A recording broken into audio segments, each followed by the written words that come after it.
خوف لٹاتے جاؤ.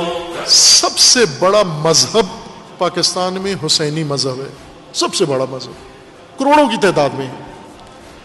باقی تمام فرقے وہ اقلیتیں ہیں، نصیری اقلیت میں ہیں، ناصبی اقلیت میں ہیں، یزیدی اقلیت میں ہیں.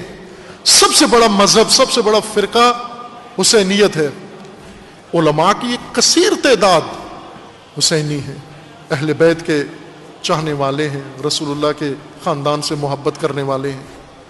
قطعاً پاکستان کے اندر ان کی اکثریت ہے، لیکن ان ریلیوں کے سامنے دبے ہوئے ہیں، سہمے ہوئے ہیں، اظہار نہیں کرتے، بات نہیں کرتے کہ ہم بھی ان کی لپیٹ میں آ جائیں گے، ہم پر بھی واجب القتل ہو کر واجب القتل ہونے کا فتویٰ لگا کے اور پھر ہمارے خلاف بھی یہ کریں گے. ڈرے ہوئے ہیں، یہ خشیت الناس کا شکار ہو چکے ہیں. حسینی خشیت الناس کا شکار ہو چکے ہیں. اگر ان کے دلوں میں خشیت اللہ ہو، یہ اللہ کی پرواہ کریں، لوگوں کی نہ کریں، اس وقت یہ اظہار کر کے، قیام کر کے دنیا کو یہ پیغام دے سکتے ہیں. اور پاکستان کی ہر ریلی ایسی جو یہ فضا بنانے جا رہی ہے اس کو روک سکتے ہیں، ہر مفتی کا منہ بند کر سکتے ہیں، اور ہر وہ سرکاری افسر جو ان کی سرپرستی کر سکتا ہے اس کو منع کر سکتے ہیں. یزیدیت یہ مفتی ابھی پیسے لے کے، یہ ابھی مفتی گرانٹ لے کر یزیدی بنے ہیں. یہ جو یزید زندہ باد کہتے ہیں، ان کا یزید پر ایمان نہیں ہے. میں پہلے آپ کے دیوبند کے عالم دین کا یہیں پر جامعہ کے اندر وہ کانفرنس میں آئے ہوئے تھے، تو انہوں نے مجھے، میں پہلے یہ واقعہ بتا چکا ہوں، انہوں نے کہا کہ میں ایک علاقے میں گیا، وہاں پر سادات تھے، اہل سنت سادات، اور وہاں ایک مولوی ان سادات کو بہت تنگ کر رہا تھا، اور وہ یہ کہ ہر جمعے میں اور ہر مناسبت سے وہ یزید کی تعریفیں شروع کر دیتا تاکہ سیدوں کو تکلیف پہنچے. وہ سید شیعہ نہیں تھے، سنی تھے، لیکن یزید کے نام سے ان کو تکلیف پہنچتی تھی جب وہ تعریف کرتے. یہ بزرگ تھے، وہ مولوی بھی ان کا احترام کرتا تھا، وہ لوگ بھی ان کے مرید تھے. یہ جب گئے تو انہوں نے شاہ صاحب سے کہا کہ جی حضور، ہمارے لیے تو یہ بڑا مولوی درد سر بنا ہوا ہے، تو آپ اس سے ہمیں نجات دیں. تو شاہ صاحب کہتے ہیں ٹھیک ہے، میں اس کو سمجھا لوں گا، آپ چھوڑ دو. کہا وہ پروگرام ہو گیا. پھر اس کے بعد بیٹھے کھانے پہ، تو باتیں سارے کر رہے تھے. اسی باتوں کے دوران میں نے اس مولانا کو خطاب کیا. میں نے کہا یزید کے بچے، تو بتا تیرا کیا حال ہے، تو آج کل کیا کرتا ہے؟ تو وہ ایک دم اس کا رنگ اڑ گیا اور غصہ آ گیا اس کو، اور ناراض ہو کر کہنے لگا کہ جی جناب، آپ نے لوگوں کے سامنے مجھے یزید کا بچہ کہہ دیا. کہا تو برا لگا ہے؟ کہتے بات ہی بری ہے آپ نے کہ یہ یزید کا بچہ. تو کہا کہ تو جو یزید کی تعریفیں کرتا ہے، تجھے بھی یزید برا لگتا ہے، یزید کا بچہ بننا پسند نہیں کرتا، تو یہ تو سید ہے، یزید ان کے جد کا قاتل ہے، ان کے نسل کا قاتل ہے، تو ان کو کیوں روز یہ تکلیف پہنچاتا ہے، جبکہ تو خود اپنے آپ کو یزید کا بچہ کہلانا پسند نہیں کرتا. یہ جتنے مفتی ہیں زندہ باد کہنے والے، ان کے ناموں کے ساتھ لکھنا شروع کر دو نا، یزید کے بچے، یزید کی اولاد. پسند کریں گے یہ؟ ان کی بیویاں، ان کو کہو یہ یزید کا بچہ تیرا شوہر ہے، یہ یزید کی اولاد تیرا شوہر ہے. پسند کریں گی وہ عورتیں؟ نہیں کریں گی. کوئی مسلمان باضمیر انسان، حتی مسلمان بھی نہ ہو، آپ کسی ہندو کو بھی کہو یزید کا بچہ، وہ برا مانے گا. یزید اس پلیدی کا نام ہے، اس کثافت کا نام ہے.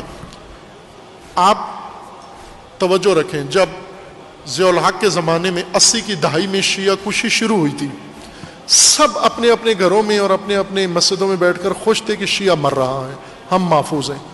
سرکاری لوگ سمجھ رہے تھے ہم محفوظ ہیں، پولیس سمجھ رہی تھی ہم محفوظ ہیں، جج سمجھ رہے تھے ہم محفوظ ہیں، اور فوج سمجھ رہی تھی ہم محفوظ ہیں، سیاستدان سمجھ رہے تھے ہم محفوظ ہیں. 80 کی دہائی میں سب کو یہ خیال تھا، گمان تھا کہ شیعہ خطرے میں ہیں، ہم محفوظ ہیں. لیکن 2000 میں آ کر پتہ چل گیا کہ نہ، سب خطرے میں ہیں. اب گنو لاشیں کس کی کتنی گری.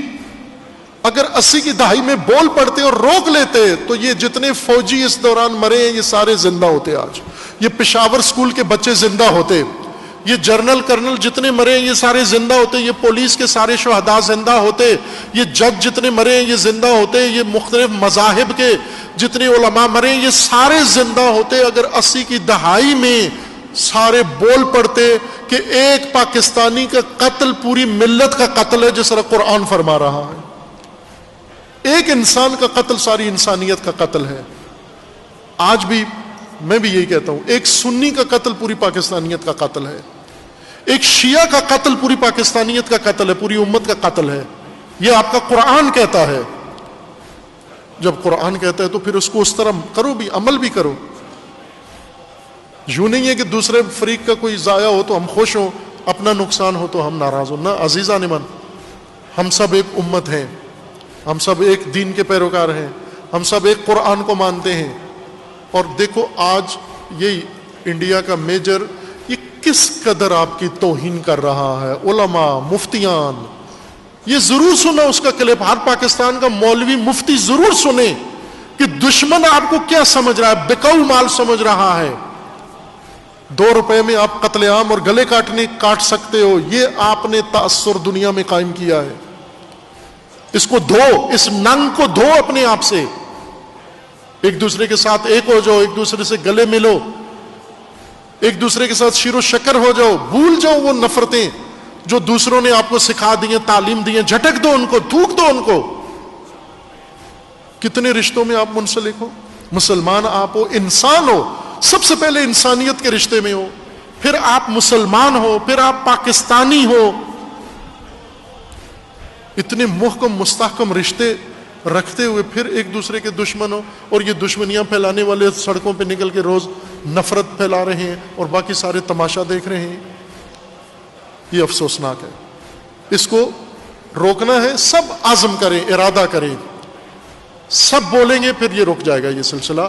اور حسینی ان کی ذمہ داری بنتی ہے. حسینی کون ہوتا ہے؟ جب یزیدیت سر اٹھائے, ساری دنیا سر جھکائے, اس وقت جو آ کر سر کٹائے اس کو حسین ابن علی کہتے ہیں. یہ کام وقت ہے, ابھی اس وقت کی ضرورت ہے, اس وقت واجب ہے, فریضہ ہے اس وقت. اگر نہیں کیا تو جرم ہوں گے, مجرم ہو جائیں گے ہم سارے. اس فتنے کو روکیں عزیزان. اگر یہ سب مل کر آواز ہی اٹھا دیں,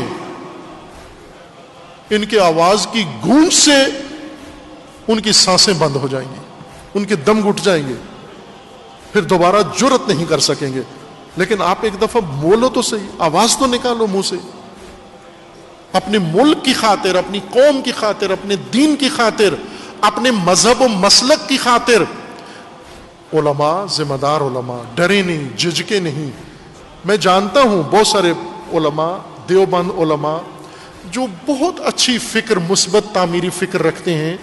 اہل حدیث علماء بہت اعلیٰ فکر کے مالک ہیں, اور اسی طرح تبلیغی علماء بہت اچھی فکر رکھتے ہیں, اور بریلوی علماء بہت اعلیٰ فکر رکھتے ہیں.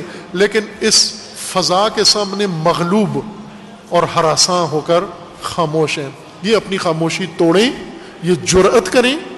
اگر یزید زندہ باد کہنے کے لیے ان کو جرأت ہو گئی ہے تو حسین زندہ باد کہنے کے لیے آپ کو کیوں جرأت نہیں ہوتی؟ 23 صفر 11 اکتوبر اتوار کے دن حسین زندہ باد کا اجتماع ہے, چیلم ہے امام حسین علیہ السلام کا. اس میں یہی کہنا ہے تمام حسینی جو حسین سے محبت کرتے ہیں, جو حسین ابن علی پہ ایمان رکھتے ہیں, جو حسین ابن علی کا دم بھرتے ہیں, ان سب کے لیے یہی کہنے کے لیے حسین زندہ باد. 40 جو ایک تحریک ہے حسینی, عالمی تحریک بن چکا ہے.